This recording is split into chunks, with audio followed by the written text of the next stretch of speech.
उगवणी आठवीन पाय हा माझा नवस रात्राणी दिवस पांडुरंगा बहुदूरवरी भोगविले भोगा आता पांडुरंगा सोडवावे आठवीन पाय हा माझा नवस रात्राणी दिवस पांडुरंगा रिपीटाला पाहिजे तुका म्हणे काया करीन पुरवंडी ओवाळूनी सांडी मस्तक हे आठवीन पाय हा माझा नवस रात्राणी दिवस पांडुरंगा महायोग पीठे तटे भीमरथ्याम्बरं पुंडरीकाय धातु मुनींद्रै समागत्य तिष्ठन्तमानन्दगन्धं परब्रह्मलिंगं भजे पांडुरंगं पांडुरंगा करू प्रथम नमन दुसरे चरण संताचिया त्यांच्या कृपादाने कथेचा विस्तारू बाबाजी सद्गुरुदास तुका अलंकार प्रिरम्य सिंहासनस्थं पदां भोज तेजस्फुरित्प्रेशं विधीन्द्रादिदेवे सदा स्तूयमानं समाधिस्थमूर्तिं भजे ज्ञानदेवं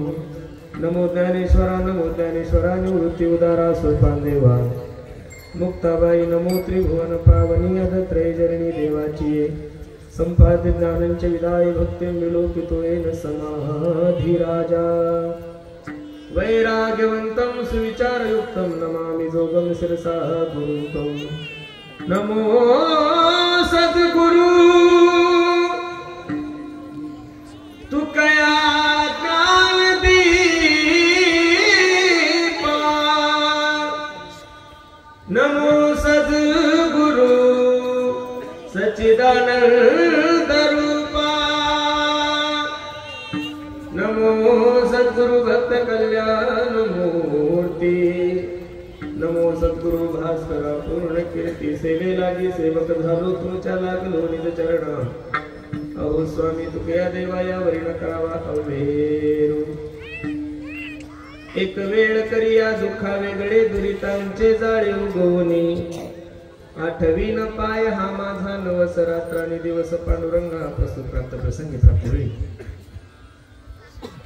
चिंतन रूपी सेवेसाठी जो निवडलेला अभंग आहे हा जगद्गुरु जगन्मान्य देहूचे सुप्रसिद्ध साधू वैराग्याचे महागुरु असलेले ज्ञानेश्वर तुकोबर आहे यांचा हा 4 चरणाचा अभंग असून या अभंगामध्ये माझे जगद्गुरु तुकोबर पांडुरंग परमात्म्याच्या दरबारामध्ये उभे राहून आपल्या जीवनातली एक छोटस दुःख पांडुरंग परमात्म्याच्या समोर तुकोबर व्यक्त करतात अभंगावर काही चिंतन करण्यापूर्वी अभंगाचा प्रतिपाद्य विषय तुम्हाला सर्व मायबापासमोर ठेवण्यापूर्वी थोडासा परिहार द्यायचा तो असा भव्य दिव्य स्वरूपाचा हा एक दिवशी कीर्तन महोत्सव काय कारण आहे काय निमित्त आहे तुम्हाला सर्व मंडळीला ज्ञात जरी असलं तरी सांगण्यासाठी तुम्ही मला बोलवलंय बरोबर आहे का नाही वैकुंठवासी कैलासवासी आमचे समाधान भाऊ सावळे यांच्या पुण्यतिथी निमित्त त्यांच्या वर्षश्राद्धानिमित्त हा भव्य दिव्य स्वरूपाचा कार्यक्रम आहे आणि त्या निमित्तानं तुम्हा सर्व मायबापाच्या दर्शनाचा योग माझ्या जीवनामध्ये प्राप्त झालाय खूप सुंदर चिंतन नियोजन तुम्ही सर्व मंडळी केलंय अगदी थोड्या वेळामध्ये या अभंगाची भूमिका मला तुम्हा सर्व मंडळी समोर ठेवायची थोडं लक्ष द्या फक्त माझ्या कीर्तनाकडे जेवढा वेळ तुम्ही मला दिलास तेवढ्या वेळेत मला तुमच्याकडून फक्त एकच गोष्ट अपेक्षित आहे तिचं नाव शांतता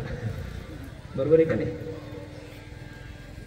व्याख्यान ही पद्धत वेगळी आहे पुढाऱ्याचं भाषण ही एक पद्धत वेगळी आहे आणि कीर्तन ही पद्धत वेगळी आहे कीर्तन करत असताना तुम्हा सर्व लोकांचं लक्ष माझ्याकडे केंद्रित करण्यासाठी माझं किती रक्त जळतं हे तुम्ही मला काही जरी दिलं तरी ते नाही मी परत येऊ शकत कारण कीर्तनाची एक मर्यादा आहे खूप सुंदर नियोजन तुम्ही सर्व मंडळींनी केलं पहिलं तर आमच्या विवेक भाऊंना आणि राहुल दादाला द्यावे तेवढे धन्यवाद खूप सुंदर नियोजन तुम्ही सर्व मंडळींनी केलं माझ्यावर मला समाधान भाऊचा जास्त काही परिचय आलेला नाही थोडा आला तोही अण्णामुळे आलेला आहे त्यांची खूप इच्छा होती की त्यांनी भगवान शंकराचंही मंदिर तिथे त्यांच्या शेतामध्ये बांधलं त्यांची मनापासून इच्छा होती पुरुषोत्तम महाराजाचं एकदा कीर्तन झालं पाहिजे नुसतं माझंच नाही इंदुरीकराचं कीर्तन झालं पाहिजे मोठ्या मोठ्या मंडळींचं कीर्तन झालं पाहिजे एक मोठा सप्ताह आपण ठेवू असं त्यांची इच्छा होती पण भगवंतानं त्यांची ती इच्छा जिवंतपणे नाही पूर्ण केली बरोबर आहे का नाही भगवंताने त्यांची ती इच्छा जिवंतपणे जरी नाही पूर्ण केली तर पुण्यतिथीच्या का निमित्तानं होईना त्यांच्या कीर्तनाचा उत्सव माझ्या जीवनामध्ये प्राप्त झाला मी भाग्य समजतो विठ्ठला विठ्ठला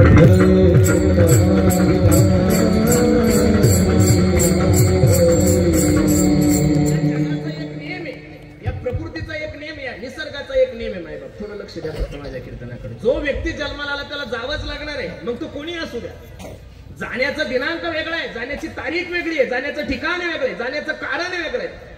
पण या मृत्यू लोकाचा एक नेहमी, जो व्यक्ती जन्माला आला त्याला जावंच लागतं. बऱ्याचशा ठिकाणी पुण्यतिथीला कीर्तनाला गेले की बरेचसे लोक आम्हाला सांगतात, दादा आमच्या वडिलांनी आमच्यासाठी खूप काही कष्ट केले हो, आता त्यांचे दिवस खाण्याचे आले, आमचे वडील आम्हाला सोडून गेले. एक, काही सांगतात आई सोडून गेली. दोन, काही सांगतात मित्र सोडून गेले, काही सांगतात भाऊ सोडून गेला, काही सांगतात बायको सोडून गेली, काही सांगतात माझा काका मला सोडून गेला. खरं सांगू का तुम्हाला, लक्ष देऊन कीर्तन ऐका. माणसं तुम्हालाही सोडून गेले, माणसं मलाही सोडून गेले, हे जगात विशेषच नाही गाड्यांनो. लोक आजच्या तारखेमध्ये जिवंत आहे, हे जगातलं सगळ्यात मोठं विशेष. खरं सांगतोय तुम्हाला, कारण जाणं या निसर्गाचा नेम आहे. लोक म्हणतात लोक कोरोनाने मेले, अजिबात नाही. लोक कोरोनाने मेलेच नाही, लोक मरणारच होते, फक्त निमित्त कोरोनाचं झालेलं आहे. काही लोक सांगतात की लोक कॅन्सरने गेले, काही सांगतात लोक अपघाताने गेले. अरे देवाला तुम्हालाही घेऊन जाण्यासाठी, देवाला मलाही घेऊन जाण्यासाठी काही ना काहीतरी कारण करावं लागेल का नाही? आता मी तुमच्या समोर उभा आहे, लगेच मरेल का? नाही ना. मरण्यासाठी एक प्रक्रिया व्हावं लागेल, मला घाम यावं लागेल, मला चक्कर यावं लागेल, काहीतरी झालं पाहिजेत ना. जाण्याचे कारण वेगळे वेगळे, पण जाणे या निसर्गाचा नेम आहे. कबीर महाराज सांगतात, ऐका. आया है सो जाएगा राजा रंग फकीर,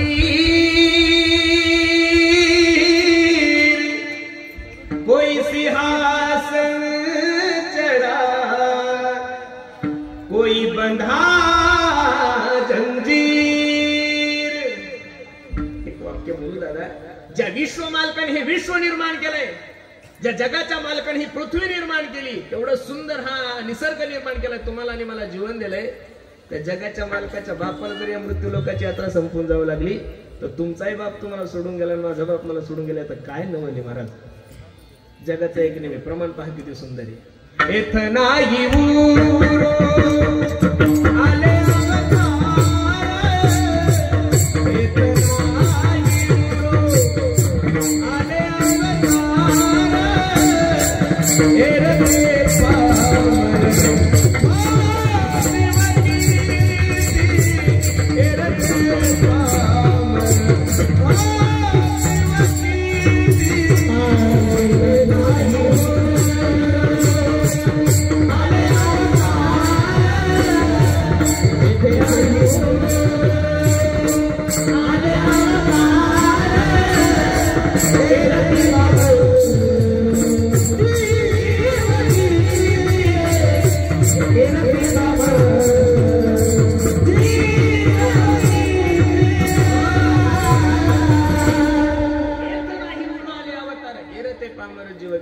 निसर्गाचा नेम आहे, जाणं या प्रकृतीचा नेम आहे. माझी सर्वांना विनंती गड्यांनो, जाणं तुमच्याही हातात नाही, जाणं माझ्याही हातात नाही. मलाही माहिती आहे, तुम्हालाही माहिती. कीर्तन लक्ष देऊन ऐका. जाणं तुमच्याही हातात नाही, जाणं माझ्याही हातात नाही, पण कसं जायचं हे तुमच्याही हातात आहे, कसं जायचं हे माझ्याही हातात आहे. मगाशी मी फेटा बांधण्याच्या अगोदर एक मुस्लिम समाजाचा व्यक्ती अण्णा मला भेटायला आला होता. रवी भाऊ, तो मुस्लिम व्यक्ती सांगत होता, महाराज मी तुमचा खूप मोठा फॅन आहे, मी ज्यावेळेस गाडी चालवतो त्यावेळेस फक्त तुमचेच कीर्तन ऐकतो, पण मी जिल्ह्यात असून सुद्धा तुमचा नंबर मला भेटला नाही. म्हणलं बरं झालं, आज भेट तरी झाली. तो मला सांगत होता, म्हणे महाराज मी मुस्लिम समाजाचा माणूस आहे, पण एखाद्या भावावर जसं एखादा भाऊ प्रेम करतो त्याच्यापेक्षा समाधान भाऊन माझ्यावर प्रेम केलं, ही त्यांच्या जीवनातली सगळ्यात मोठी संपत्ती. एक सांगू तुम्हाला, हजारो लोक दररोज मारतात आणि हजारो लोक दररोज जन्माला येतात. काही काही लोक एवढे करंट्या कपाळाचे की जिवंतपणे त्यांना भाकरी भेटत नाही. काही काहीचं नशीब एवढं खराब आहे की जिवंतपणे त्यांना लेकरबाला बोलत सुद्धा नाहीये. गेल्यानंतर सुद्धा माणसाचं पुण्यतिथी होती, वाढदिवस हे माणसाचे होत नसतात. तो तुम्ही केलेल्या कार्याचा गौरव म्हणजे वाढदिवस आहे एक. तुम्ही पुण्यतिथी कोणाची होत नाहीये, पुण्यतिथी त्याच लोकांची होते की ज्यांनी या समाजासाठी काहीतरी केलेलं आहे, ज्यांनी या समाजावर उपकार आहे, त्याच लोकांची लोक आठवण करतात. इथं बसणाऱ्या 95% लोकांना माझा प्रश्न आहे, बसणाऱ्या बऱ्याचशा लोकांना तुमच्या पंजोबाचं नाव माहित नाही. एखाद्याला पंजोबाचं असेल तर खापर पंजोबाचं तर कोणालाच माहित नाही. खापर पंजोबाचं माहित आहे, टप्पर पंजोबा तर कोणालाच कळत नाही. मलाच नाही तर तुमचं काय सांगा, काय सांगता येत नाही. बरं, टप्पर पंजोबाचं एखाद्याला माहित असतं, चप्पर पंजोबाचं काही विशेष घेऊ नका. पण ज्या पंजोबाने जमीन कमवली, ज्या पंजोबाने गावामध्ये वतनदारी कमवली, ज्या पंजोबाने गावामध्ये एवढं चांगलं घर कमवलं, त्या पंजोबाचे फोटो सुद्धा तुमच्या आणि माझ्या घरात नाहीये. एवढे दिवस झाले माझ्या छत्रपती शिवाजी महाराजाला जाऊन, एवढे दिवस झाले माझ्या संभाजी राजांना जाऊन, अहिल्याबाई होळकरांना जाऊन, अजून सुद्धा लोकांचं का त्यांचं पूजन करतात? याचं कारण महाराज, या लोकांनी जीवनभर फक्त स्वतःच्याच रक्ताचा विचार केला. लक्ष देऊन ऐका. ज्या रक्ताने जीवनभर फक्त स्वतःच्या रक्ताचा विचार केलाय, ज्या रक्ताने जीवनभर फक्त स्वतःच्या कुटुंबाचा विचार केलाय, त्या रक्ताचं दुर्भाग्य असं असतं की त्याचं घरचं रक्त त्याची दशक्रियाविधी घालत नाही. पण ज्या माणसाने जीवनभर या देशाचा विचार केलाय, समाजाचा विचार केलाय, तो व्यक्ती शरीर रूपाने जरी महाराष्ट्रामध्ये नसेल, पण हा महाराष्ट्र त्या व्यक्तीला विसरत नाही. या महाराष्ट्राचा काय आहे? इतिहास आहे. कबीर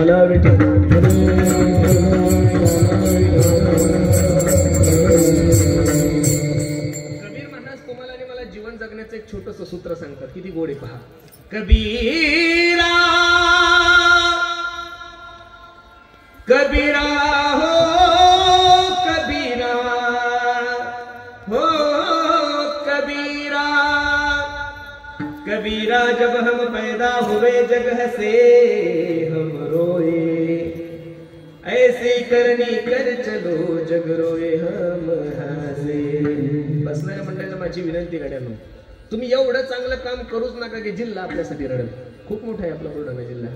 घाटाच्या खाली अर्धा विभाग आहे, घाटाच्या वर अर्धा विभाग आहे, बरोबर आहे का नाही? तुम्ही एवढं चांगलं जगूच नका की जिल्हा तुमच्यासाठी रडेल. पण कमीत कमी तालुका रडाव एवढं तर प्रत्येकानं जगलंच पाहिजेत महाराज. आता याच्यापेक्षा अजून किती सबसिडी देऊ तुम्हाला? मी काही सरकारचा मंत्री थोडा सबसिडी द्यायला तुम्हाला. बरं नका का तालुका रडेनं, कमीत कमी आपलं गाव आपल्यासाठी रडाव एवढं तर चांगलं जगाव. बरं नका का गाव रडेनं, कमीत कमी नातेवाईक. काही काही माणसं एवढे वाईट असतात की त्यांचे घरचे त्यांच्या मरणाची वाट पाहतात. काय दिवस महाराज, काय जीवन झालं काही लोकांचं. गेले दिगंबर ईश्वर विभूती, गेले दिगंबर ईश्वर विभूती, राहिला जगती जगा सदा, राहिला जगती जगा.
असं जीवन जगा की तुम्ही गेल्यानंतर तुमच्या नावाचा सुगंध या महाराष्ट्रात दरवळला पाहिजे. मी दररोज सांगतो महाराज, मानवी देहाला जन्माला आल्यानंतर प्रत्येकाला देव चांगली, तुम्ही चांगलं काम करा, पण ते काम एवढं चांगलं करा की गेल्यानंतर लोकांना हुरहुर वाटली पाहिजे तुमच्या जाण्याची. महाराज मी खरं सांगू तुम्हाला, अगदी एका घरात गरीब कुटुंबामध्ये जन्म झालेला आहे आमच्या समाधान भाऊचा. काही अशी काही लय मोठी परंपरा आहे, काही बाप दादे लय श्रीमंत आहे असं नाहीये महाराज. पेपर वाटण्याचं काम केलेलं आहे, दूध वाटण्याचं काम केलंय, पण एवढ्या गरिबीतून काही काही लोकांच्या जीवनात मरेपर्यंत संघर्षच असतो महाराज, बरोबर आहे का नाही? पण एवढ्या कमी दिवसामध्ये असं क्षेत्र नाहीये की त्या क्षेत्रात त्यांचा मित्र नाहीये महाराज, बरोबर आहे का नाही? आज जर कीर्तनात तुम्ही पाहिलं तर सर्व पक्षी लोक इथं हजर आहे महाराज, बरोबर आहे का नाही? पत्रकार मंडळी असतील, राजकीय क्षेत्रातली मंडळी असतील, आमच्या रवी भाऊन मग असे सांगितलं की मागच्या मोर्चाला ते हजर होते, बरोबर आहे का नाही? प्रत्येक क्षेत्रातला माणूस त्यांनी जवळ केला. माणूस म्हणून माझं तर त्यांच्याजवळ काही जास्त जाणं झालं नाही, परिचय कमी होता, पण जोही माणूस मला भेटला आज त्या माणसाने फक्त एवढंच सांगितलं की मैत्री मधला राजा माणूस जर कोण असेल तर समाधान भाऊ होते. बरोबर आहे का नाही? ही त्यांनी त्यांच्या जीवनातली कमवलेली संपत्ती. महाराज जाणं या निसर्गाचा नियम आहे, प्रत्येकाला जावंच लागतं. फक्त जाताना असं जा की तुम्ही गेल्यानंतर तुमची उत्तम कीर्ती या जगामध्ये शिल्लक राहिली पाहिजे. हा उत्तमची उरे कीर्ती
या अभंगामध्ये म्हणजे जगद्गुरु तुकोबराय पांडुरंग परमात्म्यासमोर आपल्या जीवनातलं एक दुःख व्यक्त करतात. लक्ष देऊन कीर्तन ऐका. तुकोबराय सारख्या एका महात्म्याच्या जीवनामध्ये, तुकोबराय सारख्या एका वैराग्यवान व्यक्तीच्या जीवनामध्ये, तुकोबराय सारख्या एका साधूच्या जीवनामध्ये असं कोणतं दुःख आलं असावं की ते तुकोबरायला साक्षात पांडुरंग परमात्म्यासमोर व्यक्त करण्याची वेळ आली. दुःखाच्या शास्त्रामध्ये 3 प्रकार आहेत. दारिद्र्याचं दुःख आहे, पापाचं दुःख आहे, गर्भवासाचं दुःख आहे. हे 3 नसल कळले तर अजून 3 सांगतो. आध्यात्मिक दुःख आहे, आदिभौतिक दुःख आहे, आदिदैविक दुःख आहे. एवढे दुःख सांगून तुम्हाला दुःख देण्याचा माझा मुळीच हेतू नाही. जसं जमल तसं आपण सांगण्याचा प्रयत्न करू. लक्ष देऊन ऐका. पहिलं दुःख आहे दारिद्र्याचं दुःख. जगद्गुरु तुकोबराय सारख्या महात्म्याच्या जीवनामध्ये, जगद्गुरु तुकोबराय सारख्या वैराग्यवान व्यक्तीच्या जीवनामध्ये दारिद्र्याचं दुःख कसं असू शकतं? महाराज जगद्गुरु तुकोबरायला जसं लोक आम्हाला महाराज म्हणतात, तुकोबरायला महाराज नव्हतं म्हणत. तुकोबराय लोक तुकोबा शावकार म्हणायचे. काय म्हणायचे? तुकोबा शावकार. 12 गावची जहागिरी होती, 350 एकर जमीन होती. एवढे जगद्गुरु तुकोबराय श्रीमंत होते. त्या काळामध्ये दुष्काळ पडल्यानंतर जगद्गुरु तुकोबरायांनी जेवढा काही समाजाला पैसा वाटला होता तो सर्व वह्या घेतल्या जगद्गुरु तुकोबरायांनी. कुठे नेऊन टाकल्या? इंद्रायणी ड्रॉमध्ये. लोक म्हणतात की या सरकारने कर्जमाफी केली, त्या सरकारने. कोणत्या सरकारने कर्जमाफी नाही केली? पहिली कर्जमाफी जर कोणी केली असेल तर माझ्या तुकोबरायांनी केलेली. महाराज कोणी केलेली? तुकोबरायांनी केलेली. मग तुकोबरायासारख्या व्यक्तीच्या जीवनामध्ये दारिद्र्याचं दुःख कसं असू शकतं? तुकोबरायच्या गाथ्यामध्ये एक अभंग आहे, घरी गेल्यानंतर वाचा. याती शूद्र वैश्य केला व्यवसाय, आधी तो हा देव कुळपूज्य, नये बोलो परी पाळीले वचन केली, याचा प्रश्न तुम्ही संती. दुष्काळी अटीला द्रव्य नेला, मान स्त्री एकांना न करता मेली. या अभंगामध्ये जगद्गुरु तुकोबरायांनी स्वतःचा जीवनपट समाजासमोर ठेवला. ज्या महात्म्याची पाटीलकी गेल्यानंतर तो महात्मा म्हणतोय बरं झालं एक. ज्या महात्म्याची शावकारकी गेल्यानंतर तो महात्मा बरं झालं म्हणतोय 2. ज्या महात्म्याची बायको अन्न करता मिली तरी तो महात्मा म्हणतो बरं झाले देवा, निघाले दिवाळे, बरी या दुष्काळे पीडा गेली. मग तुकोबराय दुष्काळ पडल्यानंतर बरं झालं म्हणतात. विठ्ठल विठ्ठल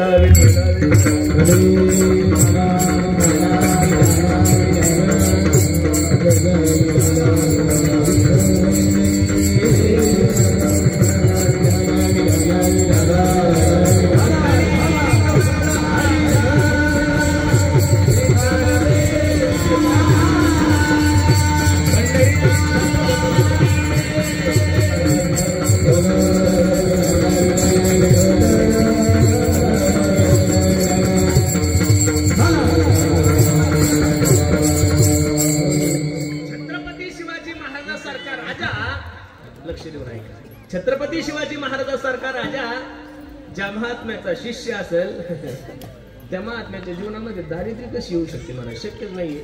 लक्ष देऊन ऐका बरं. साधा तालुक्याचा आमदार जर आपल्या ओळखीचा असला तरी आपण कोणाच्याही जमिनीवर कब्जा करतो. राहुल भाऊ बरोबर आहे का? उदाहरण सांगतो मी, तुम्ही त्यांच्याकडनं का पाहू माझ्याकडे पहा. मला आनंद आत्ता कुठं मला हे जिल्ह्यातले पुढारी ओळखायला लागले. पुरुषोत्तम आपल्या जिल्ह्यातला आपला जिल्हा तसा महाराष्ट्रात एक नंबरचा जिल्हा आहे महाराज. खरं सांगतो तुम्हाला. फक्त आता काही गोष्टीमुळे थोडंफार बघा ना तुम्ही, छत्रपती सारखा एवढा तेजस्वी राजा सुद्धा या जिल्ह्यानंच महाराष्ट्रात गेला हे सुद्धा विसरून चालणार नाही. खरं सांगतो जगातील एकमेव देवस्थान आहे आपल्या बुलढाणा जिल्ह्याचं ते म्हणजे शेगाव महाराज गजानन महाराज संस्थान. अख्ख्या जगानं त्या संस्थांचा आदर्श घ्यावा. विठ्ठल विठ्ठल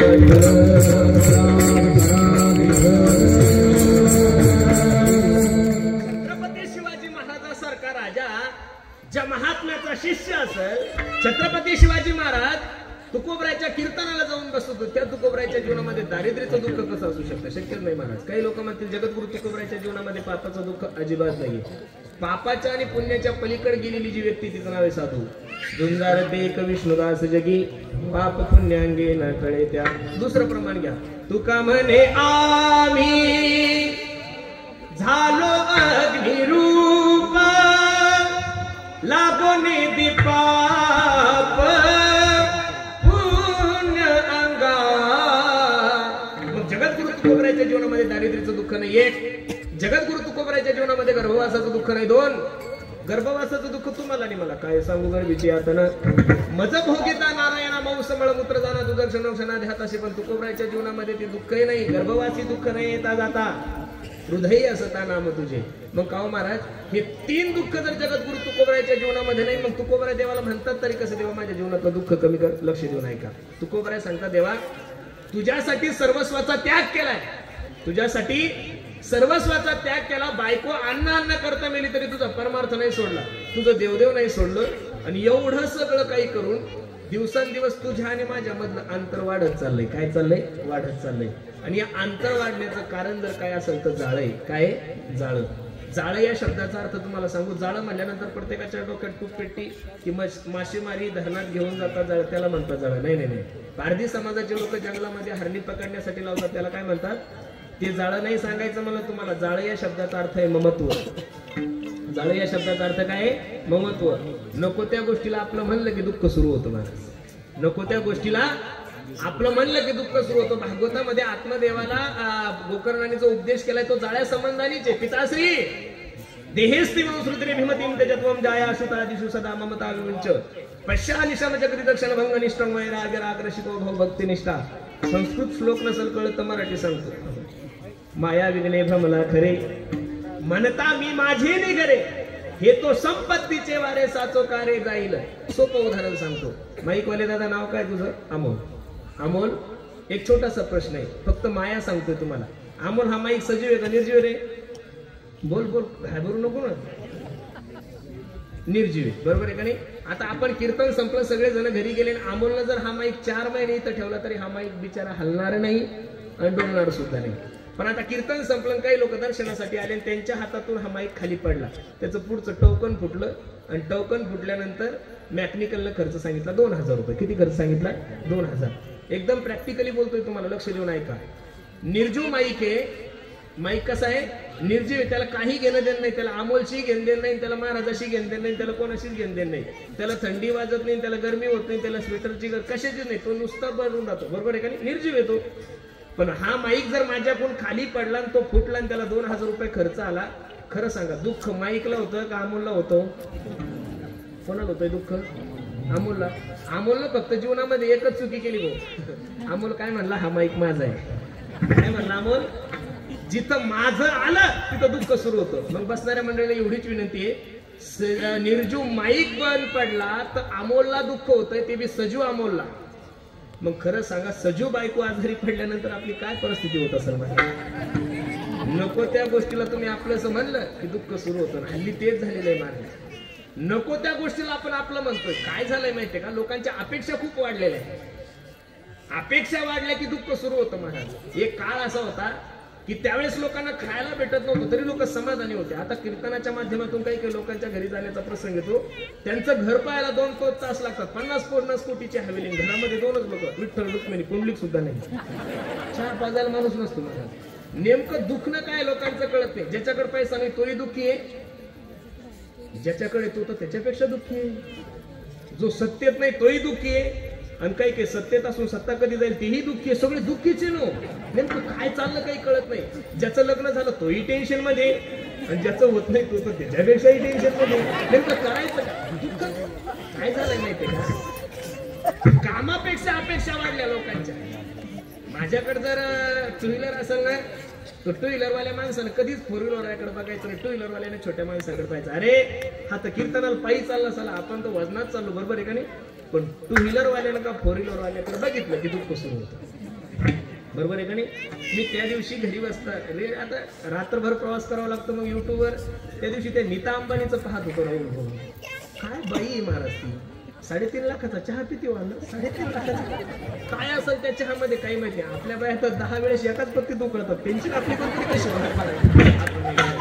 एकदा साडी घातली की परत घालत नाही. 350 कोटी रुपयाचा मोबाईल आहे, तिच्याकडे प्रॉपर्टी, तिनं काय घालावं काय नाही घालावं तो तिचा व्यक्तिगत प्रश्न आहे, बरोबर आहे का नाही? मग आपण जर तिचा विचार केला तर जमल का? नाही नाही नाही.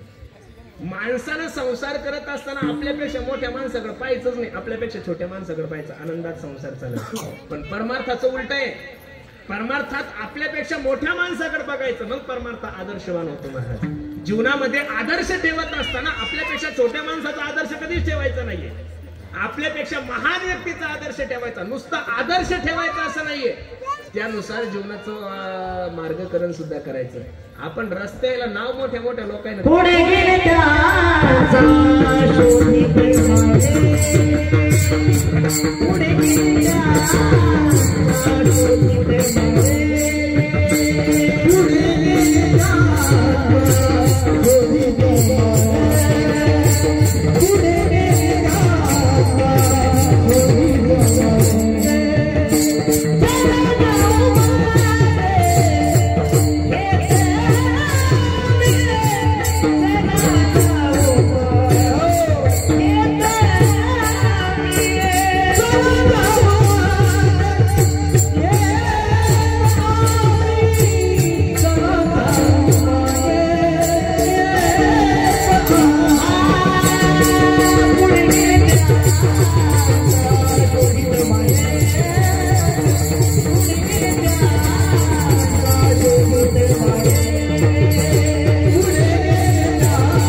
म्हणता मी माझे निघरे येतो संपत्तीचे.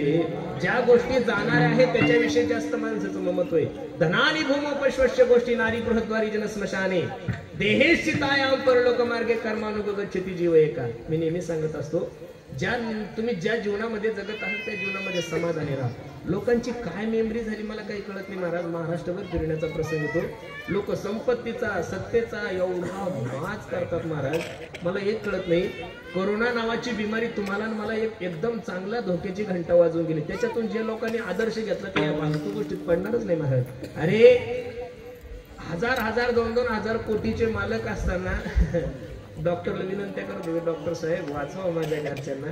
नाही जमलं महाराज. तुम्ही ज्या परिस्थितीमध्ये त्या परिस्थितीमध्ये समाधानी राहा.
जगत आहे तो भ्रम सोडून द्या महाराज. काही लोक तर बोलता बोलता सांगतात महाराज मी जर मेलो ना तर असं समजा आपल्या पुढे जिल्ह्याचा परमार्थच पडला, तू मरून बघ नाही ना. असं बोलतो तू लोक. मला एक सांगायचंय, पूर्वीचे वयस्कर लोक म्हणायचे इंदिरा गांधी गेल्या भारताचं कसं होईल. काही झालं नाही महाराज भारताचं. इंदिरा गांधी गेले तर सोनिया गांधी आलाच ना, भारत बंद पडला का. सोनिया गांधी गेले, मोदी साहेब आले, तेही उद्या जाण्याची वेळ आलेली. कोणीतरी येणारच आहे ना. या जगाचा एक नियम आहे ज्याच्यात नित्य बदल होतो. जिथं कोणा वाचून काही राहत नाही त्याला जग म्हणतात. एक मनुष्य खादीचे कपडे घालून स्मशानभूमीतून चालला होता. थोडं लक्ष द्या माझ्या कीर्तनाकडे. एक माणूस खादीचे कपडे घालून स्मशानभूमीतून चालला होता. त्याच्या पायाला एक हाडूक टोचून ते हाडूक त्याला सांगत होतं, ए वेड्या ऐक, एक दिन निकले सैर करणे मन में काही अरमान थे. काय गोड बोलत होतो ते हाडूक. त्या माणसाला सांगत होतं, वेड्या ऐक, एक दिन निकले सैर करणे मन में काही अरमान थे. एक तरफ हरियाली थी और एक तरफ स्मशान थे. अरे पैर के तले छुपी हड्डी, हड्डी के ये बयान थे. अरे चलने वाले चल संभल कर, हम भी कभी इंसान थे. वेड्या तू जेवढ्या वजनात फिरतो तसं मी दिवसातून 4-4 खाड्या घालायचो. माझी बी माती झाली. काय लोकांच्या मनामध्ये काय गोंधळ चालला काही कळत नाही. म्हणून सर्वांना माझी विनंती आहे, तुम्ही ज्या परिस्थितीमध्ये आहात ना महाराज त्या परिस्थितीमध्ये समाधानी राहा. जे चाललंय ते देवाच्या सत्तेने चाललं. अरे तुमच्या सत्तेनं बायको भेटत नाही तर बाकी काय भेटणार आहे. आपल्या सत्तेनं आपले पोरं चालत नाही, बायका चालत नाही, भाऊ चालत नाही. जग काय तुमच्या सत्तेने चालणार आहे. ताण नका घेऊ. मी तर नेहमीच सांगत असतो, कोणी दिवसी बैसोनी हातीवर हो, कोणी दिवसी पालकी सुभेदार, कोणी दिवसी पायाचा चाकर, चालत जावे चालत जावे. अरे एक दिवस तुमच्या जीवनामध्ये असा येईल की सोन्याच्या सिंहासनावर लोक तुम्हाला बसवतील. पण एक दिवस तुमच्या जीवनामध्ये असं येईल की पायी चालताना तुमच्या पायामध्ये चप्पल सुद्धा नसेल. त्यावेळेस घाबरू नका. सोन्याच्या सिंहासनावर सुद्धा माझ्या भगवंताच्या कृपेनंच तुम्ही बसलेले आहात आणि पायी सुद्धा चालत आहात. ती सत्ता सुद्धा माझ्या देवाचीच आहे. असं जर तुम्ही समजले तर जीवनामध्ये समाधान आहे. काही लोक म्हणतात समाधान काय आहे. समाधान थांबण्यात आहे. समाधान कुठे आहे. थांबण्यात आहे. दशरथाचा एक केस पांढरा झाल्यानंतर दशरथाने प्रभू रामचंद्राला रामगादी दिली. आपलं टक्कल पडलं तरी घर सोडत नाही आपण. शेवटी लोक आम्हाला म्हणतात महाराज आमच्या म्हाताऱ्याला जाऊ पंढरपूरला घेऊन. कसं घेऊन जातात. 65 वर्षाचा मनुष्य जर सरकारला चालत नाही तर महाराज लोकांना पाठपोळी घेऊन फिरायचा का. तुम्ही फिरायचा कशासाठी. 65 वर्षाची तुम्ही झाले की सरकार सांगता, सरकार नंतर तुम्ही घरी बसा. ताण नका घेऊ. फुकट एसटीने प्रवास करा. फुकटचं पेन्शन घ्या. फक्त त्रास देऊ नका. एक कालावधी महाराज जीवनामध्ये जवळ हे सगळं सिद्ध आहे. हात चालावया पाये तव तू आपले सोहित पाहे तीर्थयात्रे जाय चुकू नको. परमार्थ असो, व्यवहार असो, राजकारण असो, तरणा भाग्यवंत नटे हरी कीर्तनात. छत्रपती शिवाजी महाराजांनी क्रांती म्हातारपणात नाही गेली. स्वामी विवेकानंदांनी भारत जो भ्रमण केला तो वयाच्या 16व्या वर्षी. छत्रपती शिवाजी महाराजांनी तोरणा किल्ला जो जिंकला तो वयाच्या 16व्या वर्षी. अखिल विश्वाला शांतीचा संदेश दिलाय. ज्ञानोबरांनी वयाच्या 16व्या वर्षी महाराज त्यांनी 16व्या वर्षी ज्ञानेश्वरी लिहून टाकली, सांगितली. आपण 80 वर्षाचं झालो तरी आपल्या ज्ञानेश्वरी अजून वाचता नाही आली. महाराज याच्यापेक्षा दुर्भाग्य तुमचं आणि माझं काय असेल. म्हणून सर्वांना माझी विनंती आहे. तुकोबराय सांगतात देवा तुझ्या आणि माझ्या मधलं जे अंतर आहे त्या अंतरला कारण फक्त जाळे. तुकोबराय सांगतात असं नाही. गवळणीचं सुद्धा भांडारी गवळणी देवाला सांगतात आहे याचे लागी होते जिये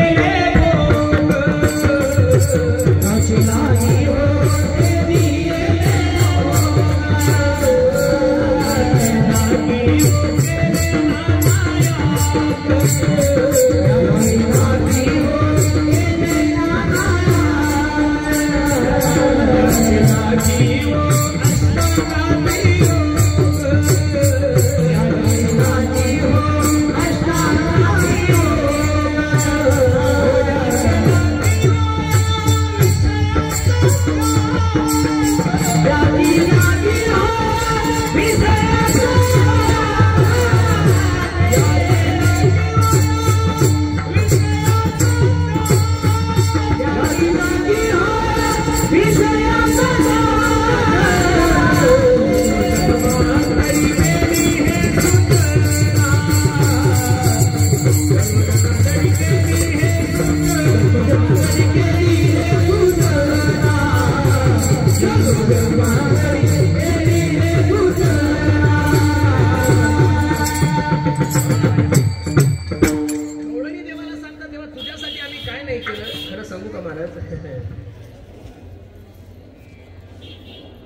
तुझ्यासाठी सर्वस्वाचा त्याग केला, याचे लागी होती जिले भोग, तुझ्यासाठी केले ना, अरे तुझ्यासाठी तीर्थाटन केलंय, तुझ्यासाठी मंत्र जप केला, याचे लागी हो मंत्र जप केला,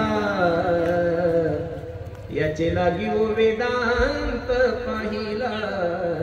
आणि एवढं करून जर तू आमची कृपाच आमच्यावर होत नसेल, तुकोबरायच्या गाथ्यामध्ये एक प्रकरण आहे, धमकी प्रकरण म्हणतात त्याला. काय म्हणतात? धमकी प्रकरण. आपण जसं एखाद्या माणसाला धमकी देतो, तू ऐकतो की नाही माझं, नाही तर तुझी माझ्याशी गाठी, तस तुकोबराय सांगतात, ए देवा अभि तू कसा आहे आम्हाला माहिती रे. काय म्हणतात तुकोबराय? अभि तू दिसायला एक नंबरचा काळा आहे, तरी आम्ही लोकांना सांगतो राजस सुकुमार मदनाचा पुतळा. अभि तू दिसायला काळा असून आम्ही लोकांना गोरा सांगतोय, आमचा जगाचा मालक, आवडे हे रूप पाहता श्रीमुख, सगळं तुझं वर्णन करतो. देवा एक नंबरचा चोट्टा आहे तू. तुकोबराय देवाला सांगतात एक नंबरचा चोट्टा आहे, चोरा चोरा कर माखन खाया. तरी आम्ही लोकांना काय सांगतो माहितीये का? उदार तो हरी ऐसी कीर्ती चराचरी अनंत हे थोरी गरजता ती पोवाडे. खरं सांगू का महाराज, भगवंत आहे म्हणून भगवंताला किंमत आहे असं नाहीये, संत आहे म्हणून भगवंताला किंमत आहे. महाराज तुम्ही सर्व राजकीय क्षेत्रातली मंडळी इथं बसलेले आहात, तुम्ही आमदार आहेत म्हणून तुम्हाला किंमत नाही, तुम्ही जिल्हा परिषद सदस्य आहे म्हणून तुम्हाला किंमत नाही, तुम्ही खासदार आहे म्हणून तुम्हाला किंमत नाहीये, तुमच्या कार्यकर्त्यामुळे तुम्हाला किंमत आहे महाराज. कारण की तुम्ही कसे आहात हे समाजापुढे जे सांगतात ते कार्यकर्ते सांगतात ना महाराज. एक माणूस प्रत्येक ठिकाणी जाऊ शकत नाही. तुकोबराय देवाला सांगतात, अबे देवा तू काळा आहे ना रे. बर तू जर म्हणशील मी लय उंच कुळामध्ये, तुझं काय देवा आम्हाला माहिती, कोणी म्हणे देवकीचा, कोणी म्हणे वसुदेवाचा, तू असा असून सुद्धा आम्ही तुला सांगतो मग एवढं तुझ्यासाठी आम्ही करतोय, मग आमची काय अपेक्षा आहे? काहीच नाही. आमुची आप हवे तुझं देव परत, ते का विसरू ना, समर्थासी नाही उपकार स्मरण दिले आठवण वाचून या. देवा अपेक्षा फक्त एवढीच आहे की तू आम्हाला प्रेम सुख द्यावं. काय द्यावं? प्रेम सुख द्यावं. देवा रात्रंदिवस तुझं सेवा करून तुझे चिंतन करून जर आमच्या जीवनामध्ये तू दिवसांदिवस दूर जात असेल तर हे दुःख जगद्गुरु तुकोबरायच्या जीवनामध्ये होतं. आणि ते तुकोबराय देवाला सांगतात, पांडुरंग आई एवढं दुःख माझ्या जीवनामधून दुःख वेगळं कर. ही विनंती तुकोबराय अभंगाच्या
एक वेळ करिया दुःखा वेगळे दुरितांचे जाळे उगवणे. जे जगद्गुरु तुकोबरायच्या जीवनामध्ये दुःख होतं ते तुमच्या आणि माझ्या जीवनामध्ये नाहीये. तुमच्या आणि माझ्या जीवनामध्ये कशाचं दुःख असेल काही सांगता येत नाही. किती देव हुशार आहे महाराज. मी तर कधी कधी देवाला सलाम करतो, देवा तुझ्यासारखा बुद्धिमान जगात कोणीच नाही महाराज. देवानं जगातल्या प्रत्येक माणसाला अपूर्ण ठेवलेलं आहे महाराज, परिपूर्ण कोणालाच ठेवलेलं नाहीये. लता दिदींसारखी गायिका या जगाच्या पाठीवर परत जन्माला येणारच नाही महाराज. 98 वर्ष जगली ती माय माऊली, पण कंठामध्ये सरस्वती होती महाराज. बरोबर आहे का नाही? एवढं सुंदर गाणं होतं, पण जेवढं सुंदर गाणं होतं तेवढं सुंदर रूप नव्हतं महाराज. ज्यांना रूप दिलं त्यांना गुण दिला नाही, काही ना गुण दिला पण रूप दिलं नाही. काही काही आभागी असे एक आडवान शेत खाल्लं पापना पुण्य, रूपही नाही आणि गुणही नाही. बरोबर आहे का नाही? मला अनुभव येतो, मी कधी कधी विचार करतो देवासारखा बुद्धिमान कोणीच नाही. जगातले जेवढे काही श्रीमंत आहे ना महाराज, पॉलिटिक्स घ्या, उद्योगपती घ्या, मोठे मोठे बिझनेसमॅन घ्या, जगातले जेवढे काही श्रीमंत लोक आहेत त्यांना कोणालाच पोर नाही, प्रत्येकाला पोरी आहे. नाव सांगू तुम्हाला, तुम्ही घरी जाऊन पहा. प्रॉपर्टी एवढी आहे की वारसदार कोणी नाहीये. काय देवाची बुद्धी बघा ना महाराज. महाराष्ट्र बसून खायला एवढ्या एवढ्या प्रॉपर्टी आहे काय लोकांकडे, पण आग लावायला पोरग नाही. आणि तुम्ही शेगावच्या प्लॅटफॉर्मवर जा ना, तिथं भिकारी पामा वर्षाला एक पोरग महाराज. पोरं एवढी गुडगुडीत ना, त्यांना डेंगू होत ना त्यांना कोरोना होत. अहो महाराज डेंगू सुद्धा त्यांना चावताना विचार करतो, याला जर चावलं तर आपल्याला काहीच होणार नाही. अवघड आहे महाराज. नालीत झोपतात ते. अहो कशाचा कोरोना, कशाचा महाराज सॅनिटायझर, कशाचं मास्क ते आपले दोनवे राहतात. त्यांच्या अंगावरून ट्रक जर गेला तर ट्रक पंक्चर होतो, पण त्यांना काही होत नाही. एवढी ताकद बघा ना तुम्ही. मोठ्या मोठ्या लोकांच्या घरी गेलं, काही लोकांना 8-8 कारखान्याचा चेअरमन करतो ते. 8-8 कारखाने, साखर कारखाने स्वतःच्या मालकीची. पण चहा पाहिली की शुगर वाढते. लोक देवाला सांगितलं फक्त खुर्चीवर बसायचं, साखर खायची. देवाचं गणित उलट आहे महाराज. आमच्या गावामध्ये एक गण्या नावाचं पोरग होतं मुलं, लग्न झालं त्याचं मागच्या उन्हाळ्यात. त्याचा नेहमी मला प्रश्न यायचा, पुरुषोत्तम दादा. मी म्हणायचो काय रे गाड्या, मी अशा मुलीसोबत लग्न करील ना महाराज की आपल्या बायकोसारखी सुंदर बायको तालुक्यात नसली पाहिजे. म्हणलं गण्या चांगली इच्छा आहे, पांडुरंग तुझी इच्छा पूर्ण करावं. नेमकं गण्याचं लग्न ठरलं आणि गण्याने मला फोन केला, म्हणजे दादा तुम्हाला लग्नाला यावंच लागतं. तुम्ही जर लग्नाला नाही आले तर मी पोरीच्या गळ्यामध्ये वरमाला घालणार, मी तुम्हाला मंगलाष्टक म्हणावंच लागेल. मी बहुतांशी मंगलाष्टक म्हणायला का जात नाही रे भाऊ, एका मोठ्या ऋषीचा शाप आहे मला. मी ज्याच्या लग्नात 4 मंगलाष्टक म्हणले त्याच्या फक्त 4च महिने टिकलं मला. 2 महिने म्हणले की 2 महिने. त्याच्यामुळे आपण बहुतांशी कोणी म्हणतात ना. आता मगाशीच एक माणूस आला, तो म्हणे महाराज तुम्हाला काय पैसे पाहिजे ते पैसे घ्या, फक्त मंगलाष्टक. म्हणलं अजिबात माझ्या नादी नको लागू. ज्यांच्या लग्नात आशीर्वाद दिला त्यांचं वाटोळ झालं, तू माझ्या नादी अजिबात लागलं. आणि नेमकं त्याने मला फोन केला, बघा दादा अमुक अमुक तारीख आहे, संध्याकाळी 7:30चं लग्न आहे, तुम्हाला यावंच लागतं. मी सकाळचं कीर्तन केलं, गण्याच्या लग्नाला गेलो. हिवाळ्याचे दिवस होते, एवढी कडाडीची थंडी पडलेली होती, लोक अंगावर घेऊन लग्नाला आले होते. आणि मी शेवटच्या मंगलाष्टकाला गेलो. ब्राह्मण काका माझ्याकडे पाहिलं, म्हणलं शहाणपणा करू नको म्हणून घेतो. तरी पण ब्राह्मण कुठं दम निघतो, त्याने द्यालाच माईक माझ्या हातात. शेवटचं मग तदेव लग्नम धुदमदेव ताराब्रह्मचंद्र तदेव विद्याब्रह्मचंद्र लक्ष्मीपदेव मनसा स्मरामी. झालं लग्न झालं. मग मी गण्याला भेटायला गेलो. म्हणलं वा वा गण्या अभिनंदन, एकदाच तुझं लग्न झालं गण्या. गण्याला भेटलो 10 मिनिटांनी. मग त्याच्या बायकोला भेटायला म्हणलं दे ना वहिनीची ओळख करून. मग गेलो. मी खोटं सांगत नाही, कीर्तनात ते देवानं गण्याच्या नशिबात असं काळं डांबर टाकलं की काला मीस काला फक्त दातच पण हे कसं रे असं. आणि दादा हे असंच आहे, जे पाहिजे ते भेटत नाही, नको ते भेटल्याशिवाय राहत. हे जगातल्या कोणत्याच माणसाला असं वाटत नाही माझं जीवन दुःखात जावं, पण दुःख भेटल्याशिवाय राहत नाही एक. आणि प्रत्येकाला सुख हवं आहे. लहान अरे ज्या पोराला सुख कुठं करायचे, शी कुठं करायची याची अक्कल नाही, ते सुद्धा मारुती रायाच्या मंदिरात गेलं तर देव बाप्पा म्हणतो, देव बाप्पा मला सुखाचं ठेव. सुख हा माणसाचा आवडता विषय आहे, पण तुमचं नशीब एवढं खराब आहे, ज्याला सुख पाहिजे त्याला भेटत नाही, ज्याला दुःख नकोय पण ते भेटल्याशिवाय राहत नाही. प्रत्येकाच्या दुःखाचं कारण भिन्न आहे महाराज. मी सांगितलं ना तुम्हाला, आज महाराष्ट्रापुढे एवढे मोठे संकट आहे, त्यामध्ये सर्वात मोठं संकट भाऊ दुष्काळाचं आहे. मी महाराष्ट्रभर फिरतोय, बऱ्याचशा ठिकाणी मराठवाड्यामध्ये आजच्या तारखेमध्ये टँकर चालू आहे. जर ऑक्टोबर नोव्हेंबर मध्ये जर समाजाला प्यायला पाणी नाही, तर एप्रिल महिन्यामध्ये मे महिन्यामध्ये शेतकऱ्यांनी करायचं काय हा मोठा प्रश्न आहे. काही गोष्टीमुळं जे मूळ विषय ती बाजूलाच राहून गेले ना महाराज. मला तर एक कळतंय महाराज, विषय कोणताही असू द्या, मरण शेतकऱ्याचं ठरलेलं आहे महाराज. दुष्काळ पडला तरी शेतकरीच मरणार, करोना आला तरी शेतकरीच मरणार, ओला जरी पडला तरी शेतकरीच मरणार, आणि कोरडा जरी पडला तरी पॉलिसी ठरलेली महाराज. श्रीमंत लोकांनी श्रीमंत राहायचं आणि गरीब लोकांनी गरीब राहायचं. पण एक सांगू का महाराज, जोपर्यंत श्रीमंत मनुष्य गरीब लोकांमध्ये येऊन बसत नाही तोपर्यंत त्याची श्रीमंतीच शोभून दिसत नाही महाराज. खरं सांगितलं. अरे गरीब माणसं, श्रीमंत माणसाला जर आपली श्रीमंती मोजायची असेल तर त्याला गरीबातच यावं लागेल ना. शावकार जर शावकारात गेले तर कोण कोणाला शावकार म्हणायचं हा मोठा प्रश्न आहे ना. शावकार जर शावकाराच्या घरी गेले तर कोणी कोणाला शावकार बनायचं. शावकाराला जर आपली संपत्ती मोजायची असेल, शावकाराला जर आपली श्रीमंती मोजायची असेल, तर महाराष्ट्रातल्या नव्हे देशातल्या प्रत्येक शावकाराने कधीतरी गरीबामध्ये